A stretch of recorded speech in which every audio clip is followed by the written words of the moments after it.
আমার channel Dolon kitchen and ব্লগে তোমাদের সবাইকে স্বাগত।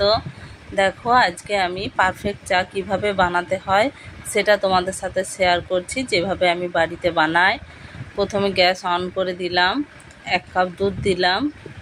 দুধটা দিয়ে আমি কিছুক্ষণ জাল দিয়ে নেব।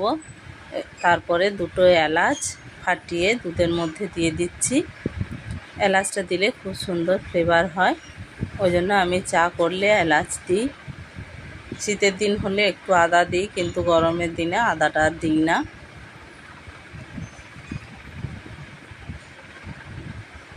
এলাচটা দিয়ে একটুখানি জাল দিয়ে নিতে হবে 5 মিনিট মতো। যেহেতু আমি 1 কাপ দুধের চা করছি, বেশি চা নয়, তাই বেশি সময় লাগবে না।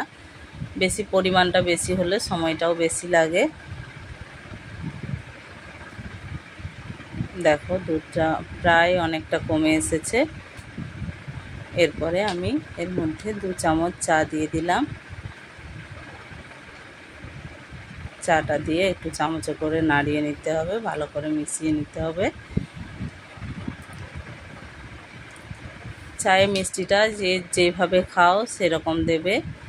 আমরা যেহেতু মিষ্টি খুব একটা বেশি খাই না চায়ে, তাই চিনিটা একটু অল্পই দেব।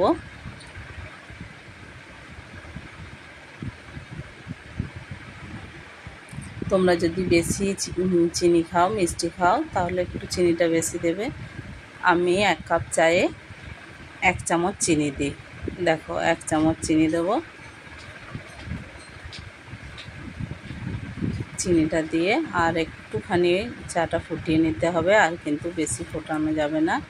চাটা রেডি প্রায় হয়ে এসেছে। একটু ফুটে এলে অফ করবো গ্যাসটা।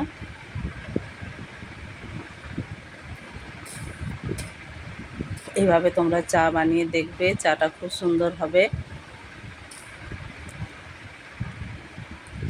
চা আমার রেডি হয়ে গেছে, গ্যাস অফ করে দিলাম। এরপর কাপে ঢেলে তোমাদের দেখাচ্ছি। যদি আমার ভিডিওটি ভালো লাগে তোমরা অবশ্যই লাইক করবে, কমেন্ট করে জানাবে, আর নতুন বন্ধু যারা আছো আমার চ্যানেলটি সাবস্ক্রাইব করে দেবে। দেখো চা আমার রেডি একদম। কতটা সুন্দর চাটা দেখতে হয়েছে। যেমন দেখতে সুন্দর তেমন খেতেও সুন্দর হয়। এইভাবে চা বানালে তোমরা এইভাবে চা বানাবে, দেখবে একদম পারফেক্ট হবে। আসছি পরবর্তী ভিডিও নিয়ে।